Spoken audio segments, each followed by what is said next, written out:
Latin আমেরিকার দেশ কলম্বিয়ায় সোমবার সকালে নেমে এলো স্মরণকালের ভয়াবহ দুর্যোগ। স্থানীয় সময় সকাল 7:34 7.4 মাত্রার এক শক্তিশালী ভূমিকম্পে কেঁপে ওঠে পুরো দেশ।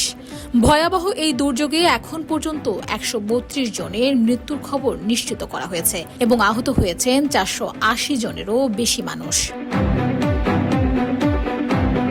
ভূমিকম্পের উৎপত্তি স্থল ছিল চোকো প্রদেশের সান হোসে দেল পালমার এলাকার 103 কিলোমিটার গভীরে। সবচেয়ে ভয়াবহ পরিস্থিতি সৃষ্টি হয়েছে কফি উৎপাদনকারী অঞ্চল ও পেরেরা শহরে। সেখান থেকে সবচেয়ে বেশি ক্ষয়ক্ষতি ও প্রাণহানির খবর আসছে। ব্যাকট্রল, জর্মার ভাইরাসের অ্যারেস্ট ওয়ারেন্ট। শহরের প্লাজা বলিভার সহ 65টি বহুতল ভবন মুহূর্তের মধ্যে ধসে পড়ে, যার নিচে এখনো আটকে রয়েছেন অসংখ্য মানুষ। উদ্ধার কাজে নেমেছেন স্থানীয় বাসিন্দা ও উদ্ধারকর্মীরা, কিন্তু সময় যত গড়াচ্ছে মৃত্যুর সংখ্যা আরও বাড়ার আশঙ্কা করা হচ্ছে। পরিস্থিতি নিয়ন্ত্রণে প্রেসিডেন্ট আবেলার্দো দে লা এস্প্রেলা সারা দেশে জাতীয় দুর্যোগ ও জরুরি অবস্থা ঘোষণা করেছেন। পেরেরা জারি করা হয়েছে সান্ধ্য আইন।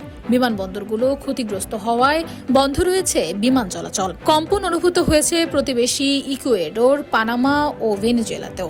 যুক্তরাষ্ট্রের স্যাটেলাইট এবং ইউএসজিএস এর প্রতিবেদন অনুযায়ী কলম্বিয়ায় এই ভয়াবহ বিপর্যয়ে আন্তর্জাতিক সহায়তা পাঠানো শুরু হয়েছে। ধ্বংসস্তূপের নিচ থেকে কি আর কারো বেঁচে ফেরার বার্তা আসবে, নাকি লাশের সংখ্যাটা বেড়েই চলবে? আন্তর্জাতিক মহল সহায়তায় হাত বাড়ালেও সময় যেন দ্রুত ফুরিয়ে আসছে কলম্বিয়ার জন্য। Desk report, Bangladesh bulletin.